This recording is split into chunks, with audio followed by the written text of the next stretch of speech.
जय जगन्नाथ पिला माने पूर्व वीडियो रे आमे शिखिथिले बिंदु रेखाखंड सरल रेखा रश्मि इत्यादि विषय रे। तो आज यही वीडियो रे आमे शिखिबा समतल बा प्लेन सरफेस वक्रतल बा कर्व सरफेस।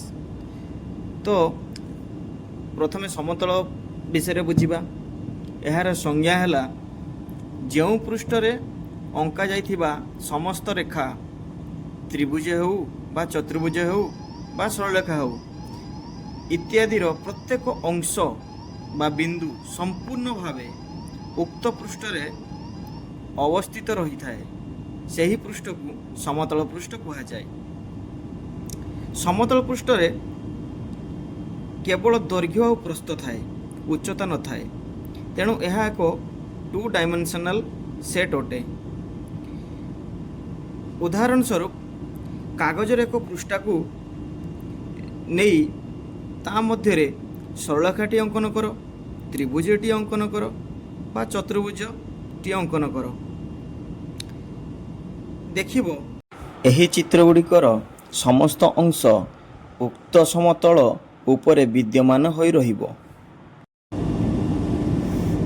सेही भली अनेक समतल पृष्ठ रही जेपरिक ब्लैकबोर्डर उपरी भाग व्यवहार करुथिबा ज्योमेट्री बॉक्सर समस्त पार्श्व काच ओइनार उपरी भाग एवं स्थिर जलर उपरी भाग इत्यादि।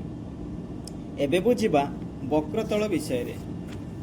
तो वक्रतल कौन ना यार संज्ञा है जो पृष्ठ रे आंकिथिबा सरल रेखा त्रिभुज बा चतुर्भुज आदिर समस्त अंश समग्र रूपे उक्त पृष्ठ रे रहे नहीं सही पृष्ठ को वक्रतल कहा जाए।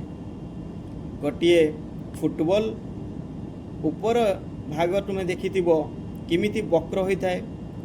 जदि तमे गोटे फुटबॉल ऊपर सरलरेखाटी अंकन करने चाहिए कौन संभव हो पारिबो? आदौ नुहे। तार संपूर्ण अंश फुटबॉल उपरे सरलरेखाटी अवस्थित हो पारिबो नाही।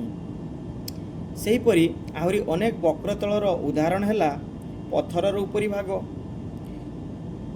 कमलार उपरी भाग, मिठाईर उपरी भाग, सिलिंडर वक्रपृष्ठ इत्यादि। तो पिला माने आज वीडियो रे समतल और वक्रतल विषय रे संपूर्ण भाव बुझीगला। आगामी वीडियो रे मु पुणी कोण विषय बुझेबी। वीडियोटी शेष पर्यंत देखिथिबारु अशेष अशेष धन्यवाद। जदि वीडियोटी पिला माननको पाई शिक्षणीय होइथिबो तेबे निश्चित सब्सक्राइब करदेबे channel Odisha online high school. रहुची जय जगन्नाथ।